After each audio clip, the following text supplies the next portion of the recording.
Hello, आप लोग का विरांशु क्लासेस में स्वागत है। मैं अरविंद कुमार आज आप लोग को बताने जा रहे हैं नंबर सिस्टम के बारे में। ठीक है, आज हम लोग डिटेल तौर पे देखेंगे नंबर सिस्टम को, संख्या पद्धति के बारे में। ठीक है, आप जो भी इस चैनल पे नए हैं इस चैनल को सब्सक्राइब कीजिए और लाइक शेयर करते रहिए ताकि मेरा भी हौसला बढ़ते रहे। ठीक है, आइए हम लोग देखते हैं नंबर सिस्टम।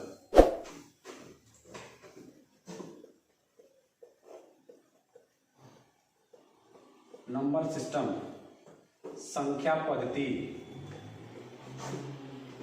संख्या पद्धति संख्या पद्धति को दो भागों में बांटा गया है। पहला है वास्तविक संख्या। वास्तविक संख्या पहला है वास्तविक संख्या, इसको रियल नंबर बोलते हैं, रियल नंबर। ठीक है, दूसरा है काल्पनिक संख्या। काल्पनिक संख्या या इसको आप अवास्तविक भी कह सकते हैं, अवास्तविक भी कह सकते हैं। ठीक है, इसको बोलते हैं इमेजिनरी नंबर। Imaginary number. ठीक है, आज हम लोग इसी टॉपिक के बारे में चर्चा करेंगे। देखिए, वास्तविक संख्या के बारे में टोटल हम लोग को पढ़ना ही, मेन मेरा यही मकसद है पूरा का पूरा कि पूरा वास्तविक संख्या को अच्छे तरह से समझा दें। ठीक है, एक छोटा सा टॉपिक ये भी है काल्पनिक संख्या, अवास्तविक संख्या, जिसका इस्तेमाल बहुत कम ही मिलता है। जब आप लोग इंटर जाइएगा तो इंटर जो क्लास में साइंस है उसमें लोग को ज़्यादा डिटेल में पढ़ना है, इसको कॉम्प्लेक्स नंबर में पढ़ना पड़ता है, सम्मिश्र संख्या में। थोड़ा सा आइए यहाँ पे इसके बारे में भी आप लोगों को थोड़ा सा इंट्रोड्यूस कर देते हैं। देखिए क्या होता है, ये कोई अवास्तविक संख्या यानी काल्पनिक संख्या को अगर पहचानना हो तो सबसे आसान तरीका, कोई भी संख्या अगर रूट में रहेगा और माइनस में हो, क्या हो, रूट में हो और माइनस में हो, या आई के साथ लगा हो, कोई भी संख्या आई के साथ लगा हो, वह संख्या अवास्तविक या काल्पनिक संख्या कहलाता है। ठीक है, आइए इसको देखते हैं कैसे। जैसे में देखिए -√3 -√5 या ये रूट ये आपका हो जाएगा। यहाँ पे देखिए ये 5i, आई को आयोटा करते हैं, 6i भी इसको लिख सकते हैं आप। ये सब संख्याएं क्या है, काल्पनिक संख्या है, इसको अवास्तविक संख्या कहते हैं। यानी कोई भी ऐसी संख्या जो रूट के साथ हो और माइनस में हो, वो रूट के हो और माइनस में हो या आई के साथ लगा हो, उसको हम लोग काल्पनिक संख्या इमेजिनरी नंबर कहते हैं। आयोटा जिसको कहते हैं, आयोटा के साथ लगाओ, आई को आयोटा बोलते हैं। ठीक है, ये आता कैसे है थोड़ा सा इस पर चर्चा कर लेते हैं। देखिए i² बराबर होता है -1। क्या होता है, -1 होता है। क्या होता है, i² बराबर -1 होता है। इसी i को ये ऐसे करेंगे तो ये स्क्वायर है जो इधर आके क्या हो जाएगा, रूट के अंदर चला जाता है। ठीक है, यानी i बराबर क्या हो जाएगा, √-1 हो जाएगा। ठीक है, जैसे में देखिए इस संख्या को तोड़ के हम बता रहे हैं आपको। जैसे में ये है -√5 है, इसको तोड़ते हैं, -1 × 5 करेंगे तो क्या होगा, -5 होगा कि नहीं, हो जाएगा। अब इसको हम अलग अलग करते हैं। जैसे में देखिए ये √5 को अलग कर सकते हैं और √-1 को अलग कर सकते हैं। ठीक है, अब इसको आप ऐसे भी कर सकते हैं, √5 और √-1 को क्या लिख सकते हैं आप, आई लिख सकते हैं ना। इसी तरह से आपका क्या हो जाएगा, √5i हो जाएगा। ठीक है, ऐसा हो गया। इसी को क्या बोलते हैं, काल्पनिक संख्या बोलते हैं। इस तरह से आप कोई भी संख्या को आप चाहिएगा चेंज करने के लिए या इस तरह से देखा हुआ मिले आपको तो समझिए क्या है, इमेजिनरी नंबर है। क्या है ये, इमेजिनरी अवास्तविक संख्या। ठीक है, इसको थोड़ा गौर से देखिए। अगर स्क्रीनशॉट लेना है तो इसको याद करने के लिए इसको दिमाग में रखिएगा, ये वाला चीज भी, या एक दो और भी आता है, आई का क्यू बराबर है ना, आई का क्यू बराबर होता है -1। ठीक है, या आई का पावर 4 यानी आयोटा का पावर 4 बराबर +1 होता है। इसको भी आप याद कर सकते हैं। ये कॉम्पिटिटिव लेवल के लिए है, ये ज़्यादा करके आएगा, ज़्यादा थोड़ा बहुत हल्का फुल्का रहेगा, कभी रेलवे के एग्जाम में दे देता है, ज़्यादा इसका इस्तेमाल है नहीं कहीं भी, ज़्यादा डिटेल में इतना ही काफ़ी है। ठीक है, इसको ये देख लीजिए, इसमें कोई डाउट हो तो आप कमेंट करके बता सकते हैं हमको आप। अब हम लोग चर्चा करेंगे इस पर, वास्तविक संख्या के बारे में डिटेल से चर्चा करेंगे। ठीक है, वास्तविक संख्या है ना। देखिए रियल नंबर, हम लोग इसके बारे में जानते हैं। रियल नंबर को दो भागों में बांटा गया है। ठीक है, एक होता है परिमेय संख्या, परिमेय संख्या जिसको हम लोग रेशनल नंबर बोलते हैं, ये होता है रेशनल नंबर, ठीक है। होता है अपरिमेय संख्या, अपरिमेय संख्या, ठीक है। इरेशनल नंबर, इरेशनल नंबर, ठीक है। देखिए वास्तविक संख्या का दो पार्ट, परिमेय और अपरिमेय, यानी कहा जाएगा क्या वास्तविक संख्याएं परिमेय हो सकती है, क्या वास्तविक संख्याएं परिमेय हो सकती है। तो वास्तविक संख्या का भाग है ये कौन, परिमेय और अपरिमेय, ठीक है। तो वास्तविक संख्या परिमेय नहीं होगा, लेकिन परिमेय जो होगा वो वास्तविक हो जाएगा, ठीक है। या अपरिमेय क्या होगा, वास्तविक होगा, ठीक है। इससे क्वेश्चन कई बार पूछा गया रेलवे में, आप लोग लॉजिक पर आधारित देख सकते हैं, इसको क्वेश्चन को दिया जाता है, ठीक है ना। इस पे देखिए परिमेय संख्या और अपरिमेय संख्या, इसके बारे में जान गए। परिमेय संख्या कहते किसको है ये ध्यान दीजिएगा, है ना। किसे कहेंगे परिमेय संख्या, देखिए ध्यान से देखिए इसको। परिमेय संख्या का कंडीशन देखिए कैसे कहेंगे। परिमेय संख्या जो होता है वो सिंपल तौर पे आप इसको कह सकते हैं x बट्टा वाई के तौर पे भी रख सकते हैं, a बट्टा बी के तौर पे भी रख सकते हैं, p बट्टा क्यू के तौर पे भी आप रख सकते हैं। अधिकांश बुक में आप लोग देखते होंगे कि p बट्टा क्यू के रूप में रखा है। तो कोई बच्चा बोलता है सर क्यों हम p बट्टा क्यू के रूप में क्यों रखते हैं, x बट्टा वाई के रूप में क्यों नहीं रखेंगे, a बट्टा बी के रूप में क्यों नहीं रखेंगे। क्योंकि जनरली अधिकांश बुक में जो है ना ऐसे ही p बट्टा क्यू के रूप में रखा जाता है। इसको आप कह सकते हैं कि अंश बट्टा हर के रूप में, ऐसे जनरली रूप से कहेंगे कि अंश बटा हर के रूप में हो, उसे क्या कहेंगे हम लोग, परिमेय संख्या कहेंगे, ठीक है। तो आप कह सकते हैं इसको p बटा क्यू के रूप में हो, क्या हो, p बटा क्यू के रूप में हो, ठीक है। दूसरा कंडीशन से क्या होता है, p और q, ध्यान रखिएगा यहाँ बहुत इंपॉर्टेंट चीज बता रहे हैं। p और q जो है ना वो क्या होता है, पूर्णांक होता है। p और q क्या होता है, पूर्णांक। तीसरा जो इसका कंडीशन होता है ये last q not equal to 0 होता है, q नॉट इक्वल टू 0।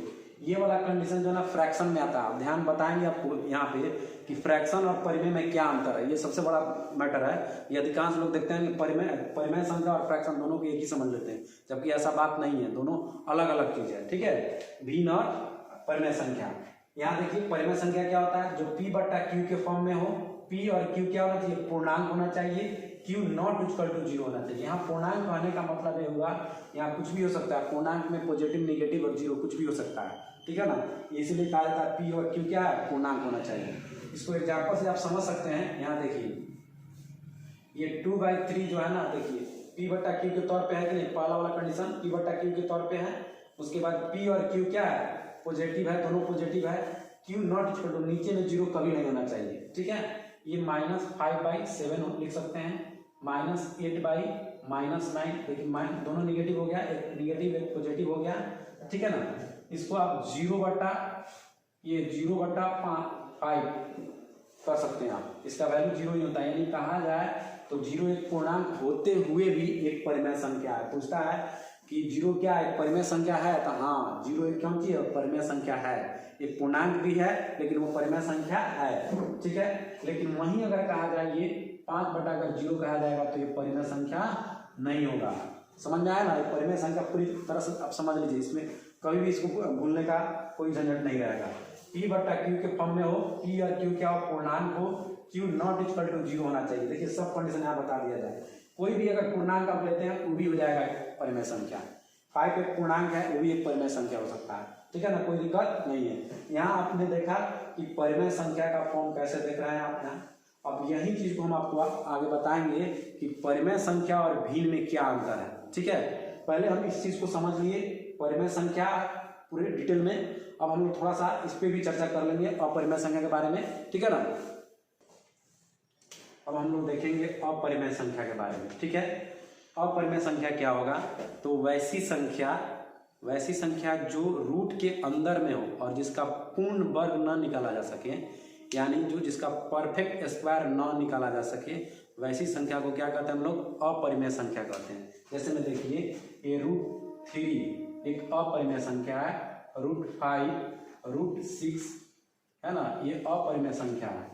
वहीं अगर कहा जाए √16 तो ये अपरिमेय नहीं होगा, ये परिमेय संख्या होगा, ये क्या हो जाएगा, क्योंकि इसका तो परफेक्ट स्क्वायर निकाला जा सकता है ना, इसलिए अपरिमेय नहीं होगा। जिस हम बोले हैं क्या, जिसका परफेक्ट स्क्वायर नहीं निकाला जा सके वैसे ही संख्या को क्या कहेंगे हम लोग, अपरिमेय संख्या। इसका हम परफेक्ट स्क्वायर निकालेंगे, पूर्ण वर्ग कभी नहीं निकलेगा, पेयर कभी नहीं, जब गुणनखंड कीजिएगा तो पेयर नहीं बनना चाहिए। इसका पेयर बन जा रहा था, इसलिए अपरिमेय संख्या नहीं होगा। ठीक है, अपरिमेय संख्या के बारे में आप जानते हैं ना, पाई, पाई भी क्या है, अपरिमेय संख्या है। यूलर, यूलर भी क्या है, अपरिमेय संख्या है ना। गोल्डन संख्या जो ये पाई होते हैं उसको, ये भी क्या है, अपरिमेय संख्या। ये सबका मान आप जानते हैं, इसका वैल्यू कितना होता है, 3.14 होता है। इसका वैल्यू कितना होता है, 2.718, बहुत सारा और भी बहुत सारा होता है। आप ये अपरिमेय संख्या है, इसको तो आप जहां तक कटेगा वहां तक कटेगा, आप कोई नहीं है। इसको भी आप देख सकते हैं 1.717 के करीब में जाता है, बहुत सारा इसका वैल्यू हो जाएगा आपका। ठीक है, तो ये अपरिमेय संख्या है। लेकिन यहाँ पे एक ध्यान देने वाली बात ये भी है, ध्यान दीजिएगा यहाँ कि यहाँ हम बोले आपको कि जीरो क्या है, पूर्णांक होते हुए भी परिमेय संख्या है। यहाँ देखिए पाई क्या है, एक अपरिमेय संख्या है। यूलर भी, गोल्डन संख्या भी एक क्या है, इसको यूलर पढ़ते हैं, एक्सपोनेंशियल भी कहते हैं इसको, है ना। ये गोल्डन संख्या है, ये सब अपरिमेय संख्या। लेकिन पाई का जो मान होता है 22/7, ये क्या है, परिमेय संख्या है। ये भी ध्यान देने वाला बात है। तो क्वेश्चन पूछा जाता है कि पाई जो है ना क्या है, तो अपरिमेय संख्या। लेकिन पाई का मान 22/7 वो कैसी संख्या है, तो क्या है, परिमेय संख्या। ये क्या है, परिमेय है, ध्यान रखिएगा इस चीज को, ये परिमेय संख्या है, जबकि ये क्या है, अपरिमेय है। इसको क्या बोलेंगे, अपरिमेय। ठीक है, ध्यान देने वाली बात है कि नहीं है इसमें, ये अलग, इन दोनों में डिफरेंशिएट हम लोग कर लिए, परिमेय और अपरिमेय में। ठीक है, अब हम लोग देखेंगे कि परिमेय संख्या को भी कितने भागों में बांटते हैं। ठीक है ना, कितने भाग में बांटते हैं इसको हम देखेंगे आगे। अब हम लोग देखते हैं परिमेय संख्या को बांटते हैं हम लोग। ठीक है, हमने पहले बांटा वास्तविक संख्या को दो भाग में, परिमेय और परिमेय और अपरिमेय। ठीक है, तो परिमेय संख्या को हम लोग बांटते हैं, देखिए परिमेय संख्या को बांटते हैं। एक होता है पूर्णांक, पूर्णांक जिसको इंटीजर्स कहते हैं। दूसरा होता है फ्रैक्शन, इसको विन। ठीक है, यहाँ चर्चा करेंगे हम लोग। ठीक है, पूर्णांक, पूर्णांक क्या होता है, तो जिसमें निगेटिव, पॉजिटिव और जीरो तीनों का ग्रुपिंग रहता है, सभी मिल जाए तो क्या बनाता है, आपका पूर्णांक बनाता है। ठीक है ना, जिसमें क्या क्या हो, देखिए यहाँ पे संख्या रेखा, तो इसको अच्छे से समझ सकते हैं आप। संख्या रेखा बनाते हैं, यहाँ जीरो डालते हैं, इधर संख्या रेखा के दाहिने तरफ जो है ना +1 2 3 4 इस तरह से डॉट डॉट इन्फिनाइट तक जाएगा। इधर ये देखिए -1 -2 -3 -4, इधर डॉट डॉट कहाँ तक जाएगा आपका, -इन्फिनाइट तक जाएगा। ठीक है ना, कोई दिक्कत। अब यहाँ देखिए पूर्णांक क्या हुआ, तो देखिए इधर पॉजिटिव, इधर निगेटिव हुआ और जीरो, ये सभी मिल जाएंगे तो क्या बनाएंगे, पूर्णांक बनाएंगे। ठीक है ना, अब यहाँ ध्यान दीजिए, जीरो के दाहिने तरफ अगर बढ़ते हैं तो वैल्यू क्या होता है, बढ़ता है, मान बढ़ता है ना, इधर बढ़ता है। लेकिन इधर अगर जीरो तरफ के अगर बाएं तरफ बढ़िएगा तो मान क्या होगा, घटेगा। जैसे मैं यहाँ देखिए -4, ये -3 है, तो -3 बड़ा होगा -4 से, यानी इधर जब जाइएगा तो घटेगा, इधर जाइएगा तो बढ़ेगा। ठीक है, ये आपका पूर्णांक रहा। ये अब हम लोग देखेंगे फ्रैक्शन क्या होता है, भिन्न क्या होता है। अभी हम बताएं, आपको उस समय बताया था ना कि फ्रैक्शन में और रेशनल नंबर में क्या अंतर है, परिमेय संख्या और भिन्न में क्या अंतर है। यहाँ देखिए परिमेय संख्या में क्या देखे थे आप लोग कि जो P/Q के फॉर्म में हो, और P और Q कौन सी होना चाहिए, पूर्णांक होना चाहिए। लेकिन यहाँ फ्रैक्शन में क्या होता है, ये P/Q के फॉर्म में होना चाहिए। ठीक है, P/Q के फॉर्म में होना चाहिए, लेकिन P और Q होना चाहिए, वो पूर्णांक होना चाहिए। लेकिन पूर्णांक में भी क्या होना चाहिए, वह पॉजिटिव पूर्णांक होना चाहिए, पॉजिटिव पूर्णांक होना चाहिए, तभी जाके वो क्या होगा, आपका भिन्न बनेगा। अन्यथा वो भिन्न नहीं होगा, वो परिमेय संख्या हो जाएगा। अगर उसमें निगेटिव पॉजिटिव दोनों रहा तो वो परिमेय हो जाएगा। भिन्न होने के लिए क्या होना चाहिए, दोनों का दोनों पॉजिटिव होना चाहिए। 5/7 है ना, 7/8 है ना, 3/4, ये सब क्या है, फ्रैक्शन है। इसमें निगेटिव नहीं डाल सकते आप, निगेटिव डालिएगा तो फ्रैक्शन नहीं होगा, वो क्या हो जाएगा, आपका परिमेय। यहाँ ध्यान दीजिएगा इस बात को। ठीक है ना, ये फ्रैक्शन हो गया आपका, इधर आपका परिमेय संख्या होगा। है ना, ये पूर्णांक हो गया आपका। ठीक है, अब इससे पता चल गया आपको कि जितने भी परिमेय संख्या होते हैं वो क्या होंगे, वास्तविक होंगे। तो परिमेय जब होंगे वास्तविक तो पूर्णांक वास्तविक हो सकते हैं कि नहीं, ये भी हो सकते हैं। पूर्णांक संख्या, सभी पूर्णांक संख्याएं क्या होती है, वास्तविक होती है। ठीक है, उसी तरह से सभी जो भिन्न होंगे वो भी क्या होंगे, वास्तविक होंगे। ये भी ध्यान रखना है। ये बहुत छोटा छोटा बात है, लेकिन इस पे भी क्वेश्चन अभी के एग्जाम में जो फिलहाल जो एग्जाम हो रहा है उस पर इस पे क्वेश्चन पूछा जा रहा है। ठीक है ना, आप लोग देख सकते हैं सेट नया नया जो आ रहा है उसमें आप लोग देखिएगा उस सेट में। ठीक है ना, यानी अब यहाँ देख लीजिए पूर्णांक को। अब पूर्णांक हम देखते हैं, पूर्णांक से ही आपका निकलता है पहला जो है वो क्या है, पूर्ण संख्या। कौन संख्या, पूर्ण संख्या, जिसको हम लोग कहते हैं होल नंबर। ठीक है, पूर्ण संख्या ये क्या होता है, पूर्ण संख्या तो 0 से शुरू होकर और अनंत तक जाता है। तो 0 1 2 3 है ना, इन्फिनाइट तक जाएगा, इसी को हम लोग क्या कहते हैं, पूर्ण संख्या कहते हैं। ठीक है, दूसरा होता है एक प्राकृतिक संख्या। कौन होता है, प्राकृतिक संख्या। क्या होता है, प्राकृतिक संख्या होता है। ठीक है ना, इसको बोलते हैं नेचुरल नंबर। नेचुरल नंबर ये कहां से शुरू होता है, तो 1 से शुरू होकर ये अनंत तक जाता है। कहां तक, अनंत तक जाता है। ध्यान दीजिए, यहां भी क्वेश्चन पूछा जाएगा आपसे, क्या सभी प्राकृत संख्याएं, क्या सभी प्राकृत संख्याएं पूर्ण होती हैं, क्या सभी प्राकृत संख्याएं पूर्ण होती हैं, इससे भी क्वेश्चन पूछा जाएगा। या ये पूछेगा क्या सभी पूर्ण संख्याएं प्राकृत हो सकती है। सभी पूर्ण संख्याएं प्राकृत नहीं हो सकती है, लेकिन प्राकृत संख्याएं क्या हो जाएगी, पूर्ण हो जाएगी। ये ध्यान में बात है। ठीक है, यहां समझ में आ गया आपको। अगला देखिए, इसी पे रहेगा सम संख्या। क्या होगा, सम संख्या, जानते ही हैं इसको, इवन नंबर बोलते हैं इसको। क्या होता है, इवन नंबर, यानी जिस संख्या के इकाई के स्थान पर जिस संख्या के यूनिट प्लेस पे, क्यों जी, यूनिट प्लेस पे क्या होना चाहिए, 0 0 2 4 6 8, इनमें से कोई एक अंक होना चाहिए। इनमें से कोई एक अंक रहेगा यूनिट प्लेस पे, तो उनको आप क्या कहेंगे, सम संख्या कहेंगे, इवन नंबर कहेंगे।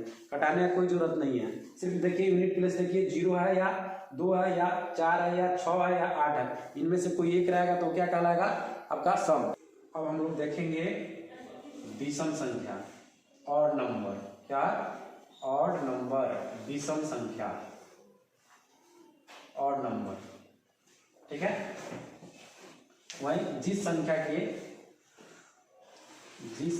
के इकाई के अंक पर क्या होना चाहिए, 1 3 5 7 9, इनमें से कोई एक अंक होगा, इनमें से कोई एक अंक होगा यूनिट प्लेस पे, तो आप देख के बता सकते हैं कि ये संख्या सम है या विषम है। अगर इनमें से अगर आएगा 1 3 5 7 9 में से कोई एक अंक रहेगा तो उसे क्या कहेंगे हम लोग, विषम संख्या कहेंगे। अगर वहीं 0 2 4 6 8 में से अगर कोई एक रहेगा तो हम लोग क्या कहेंगे, उसको सम संख्या कहेंगे। ठीक है, यहाँ तक क्लियर हो गया, यहाँ तक तो कोई दिक्कत नहीं होना चाहिए। ठीक है, हम देखेंगे आगे, है ना, भाज्य संख्या, अभाज्य संख्या, है ना, भाज्य, जिसको हम लोग कंपोजिट नंबर भी कहते हैं, कंपोजिट नंबर। ठीक है, भाज्य संख्या क्या होता है, भाज्य संख्या देख लीजिए। भाज्य संख्या आप जानते ही हैं, वैसी संख्या जिसके दो से अधिक गुणनखंड हो, उसी को क्या कहते हैं हम लोग, भाज्य संख्या कहते हैं। और नहीं तो ऐसे भी समझ सकते हैं कि कोई संख्या है ना, ये 1 से विभाजित हो, 1 से विभाजित हो, है ना, या खुद से विभाजित हो, खुद से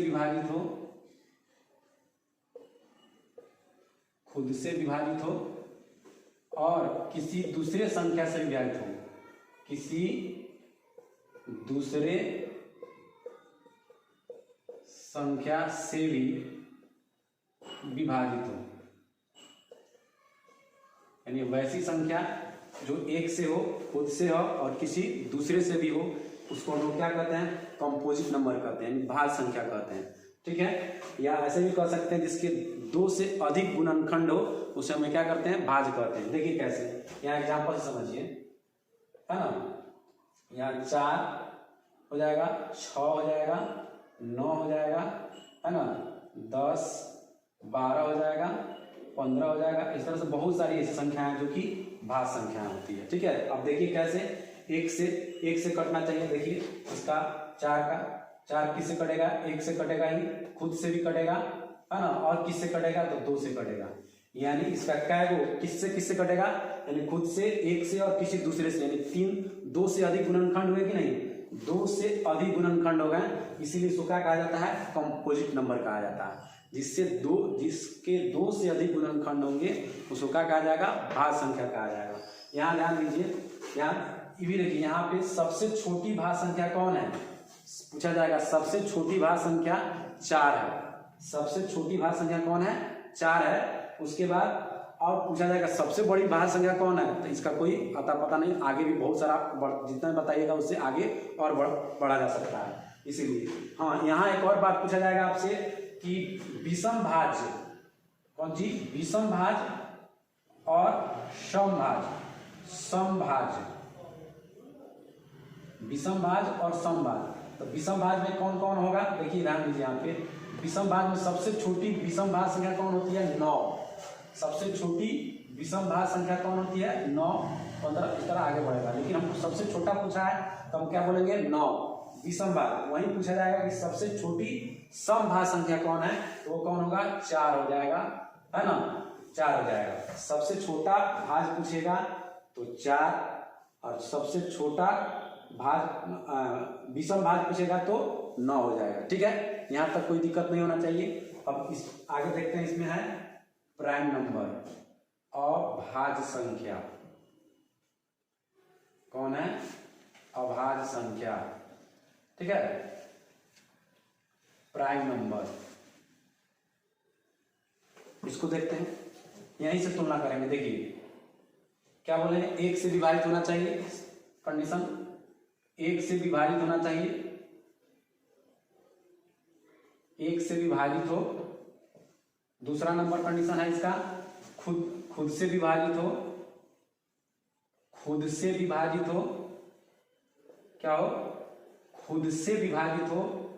तीसरा नंबर कंडीशन जो कि दूसरे से हो रहा था, लेकिन इसमें अभाज्य संख्या में ये किसी दूसरे से विभाजित नहीं होता, किसी दूसरे संख्या से विभाजित नहीं होता, किसी दूसरे संख्या से विभाजित न हो, किसी दूसरे संख्या से विभाजित न हो, उसी को ही क्या कहते हैं हम लोग, अभाज्य संख्या कहते हैं। जैसे में आप इसको देख सकते हैं, यहां देखिए एग्जाम्पल में देखिए, 2, 3, 5, 7, 11, ये देखिए यहाँ पे 2 किससे किससे कट रहा है, 1 से कटेगा और खुद से कटेगा, किसी दूसरे से कटेगा। यानी कहा जाए अभाज्य संख्या के बारे में तो इसके 2 के अलावा कोई दूसरा गुणनखंड नहीं हो, उसी को कहते हैं हम लोग कौन सी, अभाज्य संख्या कहते हैं। ठीक है, इसके देखिए 2 के कितने गुणनखंड है, 1 और 2, और कोई है, कोई नहीं है, इसीलिए इसको क्या कहेंगे, अभाज्य संख्या। यहाँ पूछा जाएगा आपसे कि कितनी ऐसी संख्याएं हैं जो कि अभाज्य होते हुए भी सम है, कितनी ऐसी संख्याएं हैं जो अभाज्य होते हुए भी कौन सी है, सम है। कितनी पूछेगा तो कौन होगा, केवल 1 होगा, यानी कौन होगा वो, 2। कितनी पूछेगा, स्टेशन मास्टर के एग्जाम पूछा हुआ क्वेश्चन है ये। ठीक है, पूछता है कि कितनी ऐसी अभाज्य संख्याएं हैं जो कि सम है, तो केवल 1 है। पूछेगा वो कौन है, तो वो कौन है, 2 है। 2 के अलावा कोई ऐसा अभाज्य संख्या नहीं होता है जो कि सम हो, केवल 2 ही एक ऐसी अभाज्य संख्या है जो कौन सी है, सम है। इसके बाद जितना आएगा वो सब विषम में आएगा। ठीक है, यहाँ तक कोई दिक्कत नहीं। अब इसमें डाउट हो रहा होगा कि सर 1 को तो छोड़िए दिए हैं आप, ना 1 को तो ना भाज्य में लिए हैं ना ही अभाज्य में लिए हैं आप, तो 1 क्या है, तो 1 एक सर्वभाज्य संख्या है। 1 ना तो भाज्य होता है और ना ही अभाज्य होता है, इसलिए ध्यान रखिएगा कि सबसे छोटी अभाज्य बोला जाएगा तो 2, और सबसे छोटी भाज्य बोला जाएगा तो 4 होता है। कभी कभी ये भी बात देखिएगा, आप ध्यान रखिएगा, भाज्य संख्या को लिखता है संयुक्त संख्या, इसका दूसरी का नाम है, लिख देता है। देखिए अब एग्जाम समय टर्मिनोलॉजी चेंज करके दे रहा है बार बार, ठीक है ना, इस पर भी ध्यान रखना है। भाज्य संख्या का दूसरा नाम क्या है, संयुक्त संख्या, इसको कहता है रूढ़ संख्या। कौन संख्या जी? रूढ़ संख्या कहता है इसको। अब जो है ना नाम बदल दिया है ना, सियरा उड़े है, पूंछ रंगीले है ना, देख लीजिए ये। अब यहाँ तक तो समझ में आ गया होगा हमको लग रहा है पूरी तरह से आप लोगों को, ठीक है ना? लगभग हमको लग रहा है ये समझ में आ गया होगा आप लोग को। अगर चाहिए तो इस पर एक बार और आप देख सकते हैं इसको। देखिए कैसे भाज्य संख्या जो एक से विभाजित हो, एक से विभाजित हो, है ना, एक से विभाजित हो, खुद से विभाजित हो, किसी दूसरे संख्या से भी विभाजित हो, उसे क्या कहते हैं? भाज्य। उसको संयुक्त भी कहते हैं, अभाज्य, है ना। जो एक से विभाजित हो, खुद से विभाजित हो, लेकिन किसी दूसरे संख्या से विभाजित नहीं हो, वो क्या कहलाता है? अभाज्य या रूढ़ कहलाता है। ये सबसे छोटी अभाज्य 2 हो गया, सबसे छोटी भाज्य 4 हो गया, है ना। यहाँ तक कोई दिक्कत नहीं। इसको अगर चाहते हैं आप जो ना फनी मूड में याद करने के लिए, तो कैसे याद करेंगे? देखिए यहाँ देखिए, जो एक से कटे और खुद से कटे, जो एक से कटे और खुद से कटे और किसी के दूसरे के बाप से भी कटे, है ना, है ना, इस तरह भी चाहिए तो याद कर सकते हैं। नहीं तो इसको देखिए, इसको भी कैसे याद करेंगे? जो एक से कटे, खुद से कटे और किसी के दूसरे के बाप से न कटे, यानी मतलब किसी दूसरी संख्या से न कटे, उसी के रूप में कह सकते हैं। बाप मतलब अब बापू से थोड़े कटेगा, मतलब कहने का मतलब है किसी दूसरे संख्या से न कटे, उसी को हम लोग क्या कहते हैं? अभाज्य संख्या कहते हैं। देखिए ये अभाज्य, भाज्य, सभाज्य, युग्म अभाज्य से बहुत सारा क्वेश्चन होता है, इसीलिए इस पे ज्यादा जोर डाल रहे हैं हम, ठीक है ना। आगे थोड़ा देखते हैं हम। 2 और टॉपिक है इसका, सभाज्य और युग्म अभाज्य, ठीक है, उसको भी देख लीजिए आप लोग, ठीक है। इसके बाद ये टॉपिक ही खत्म हो जाएगा आप लोग इससे रिलेटेड। अब हम लोग देखते हैं सभाज्य। सभाज्य इसको बोलते हैं कोप्राइम, ठीक है। कोप्राइम किसको बोलेंगे? तो वैसी संख्या जिसका मौसा जो है ना 1 हो, वैसी संख्या जिसका मौसा मतलब HCF महत्तम सामर्थ्य 1 हो, इसका मौसा कितना हो? 1 हो, उसको हम लोग सभाज्य संख्या कहते हैं। जैसे में देख सकते हैं आप लोग 2, 3, यहाँ ये सम भी हो सकता है, विषम भी हो सकता है, कोई दिक्कत नहीं है। इनका मौसा कितना होगा? इनका मौसा होता है कितना? ये 1 होगा। तो ये दोनों क्या होंगे? सभाज्य संख्या होंगे। मौसा आता है निकालना, देख लीजिए एक बार, बता ही देते हैं आप लोग को। ये हो जाएगा आपका 1 और ये 2, दोनों कट जाएगा, यही इसका क्या कहलाएगा? मौसा कहलाएगा, ठीक है ना। नहीं आता होगा तो देख लीजिएगा लोग, ठीक है। और भी हो सकते हैं 2, 3, 5 भी हो सकते हैं। इनका ही मौसा कितना होगा? 1 ही आएगा, निकाल सकते हैं आप लोग, ठीक है। तो इन सभी संख्याओं को हम क्या कह सकते हैं? हम लोग 4, 3 का भी हो जाएगा, कोई दिक्कत नहीं है। 4, 3 भी आप चाहिए निकालने के लिए, तो इनका ही मौसा कितना आता है? 1 ही होता है। तो ये सब सारी जो संख्या है इसको कहेंगे हम लोग सभाज्य संख्या कहते हैं। इसको क्या कहते हैं? सभाज्य संख्या। सभाज्य संख्या से क्वेश्चन रहता है आपको, नंबर सिस्टम में मिलेगा आपको कि वैसी संख्या का युग्म, है ना, 2 संख्याएं जिनका युग्म समथिंग दिया है, तो वैसी संख्या का जोड़ा ज्ञात कीजिए, जिनके कितने जोड़े बन सकते हैं। इस पे आधारित हम आगे जो ना जब हम पढ़ाएंगे पूरा ये चैप्टर जब पढ़ाएंगे तो उसमें आपको बताएंगे हम सभाज्य संख्या से रिलेटेड और भी क्वेश्चन, ठीक है। अगला एक और टॉपिक है आपका ये युग्म अभाज्य। युग्म अभाज्य जिसको कहते हैं हम लोग इवन प्राइम भी कहते हैं, इसको इवन प्राइम या टीन प्राइम भी कह सकते हैं, जुड़वा अभाज्य भी लगभग कहा जा सकता है इसको, है ना।